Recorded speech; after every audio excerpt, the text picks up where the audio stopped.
కొన్ని చెట్లు భూగర్భంలో కలిసిపోయాయి, కొన్ని జంతువులు చచ్చిపోయాయి. ఇవన్నీ ఎక్కడ జరిగాయి?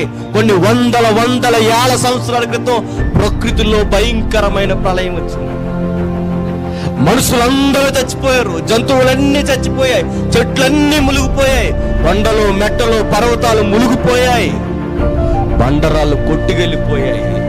మరి అన్ని అలా జరిగినప్పుడు మనం ఎలా వచ్చామంటే 8 మంది బతికితే వారి నుంచి నెక్స్ట్ జనరేషన్ స్టార్ట్ అయింది. మీరు నమ్మండి, ఈరోజు ఈ పచ్చి నిజాలు మీరు నమ్మండి. మీరు నమ్మితే, మీరు నమ్మి విశ్వసిస్తే యేసు రాకడ క్రైస్తవులకి దమ్ముగా ఎదురుస్తుంది. అన్నవాడు అప్పుడు ఉన్నాడా? చరిత్రలో జలప్రలయం అనేది నిజంగా వచ్చిందా? ప్రమాదం అనేది జరిగిందా? ఇది నిజమా అబద్ధమని సైన్స్ అడుగుతారో, చరిత్రను అడుగుతారో, ఏ గ్రంథాలను అడుగుతారో అడగండి. ప్రతి ఒక్కరూ ఏకదాటిగా చెప్పేది ఒకే ఒక్కటి: ఈ భూమండలం మీద ఒకరోజు జలప్రలయం వచ్చింది. ఈ ప్రపంచాన్ని కుమ్మేసిన ఒకరోజు ప్రళయం వచ్చింది.